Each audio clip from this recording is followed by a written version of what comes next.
നെല്ലിക്കുഴി പഞ്ചായത്തിലെ എം കവല ശാസ്താംപടി റോഡിലെ പാലത്തിന്റെ നിർമ്മാണോദ്ഘാടനവും നവീകരിച്ച പാറേപ്പീടിക ശാസ്താംപടി റോഡിന്റെ ഉദ്ഘാടനവും നടത്തി. കോതമംഗലം ബ്ലോക്ക് പഞ്ചായത്ത് 12 ലക്ഷം രൂപ ഉപയോഗിച്ചാണ് നെല്ലിക്കുഴി പഞ്ചായത്തിൽ എം കവല ശാസ്താംപടി റോഡിലെ പാലം നിർമ്മിക്കുന്നത്. 5 ലക്ഷം രൂപ ചെലവഴിച്ച് പാറേപ്പീടിക ശാസ്താംപടി റോഡിന്റെ നവീകരണവും നടത്തി.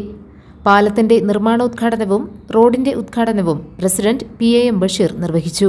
കോതമംഗലം ബ്ലോക്ക് പഞ്ചായത്തിനും അതോടൊപ്പം തന്നെ ഗവൺമെന്റ് തരുന്നതും സംസ്ഥാന ഗവൺമെന്റിന്റെയും അതോടൊപ്പം തന്നെ കേന്ദ്ര ഗവൺമെന്റിന്റെയും ഒക്കെ നിരവധി വിഹിതങ്ങൾ ലഭിക്കുന്ന ബ്ലോക്ക് പഞ്ചായത്ത് പരിധിയിൽ രൂക്ഷമായ കുടിവെള്ളക്ഷാമങ്ങളും അതോടൊപ്പം തന്നെ അടിസ്ഥാന സൗകര്യങ്ങളും ഇല്ലാത്ത നിരവധി പ്രദേശങ്ങൾ ഉൾപ്പെടുന്ന വളരെയേറെ പ്രത്യേകതയുള്ള ഒരു ഡിവിഷനാണ്.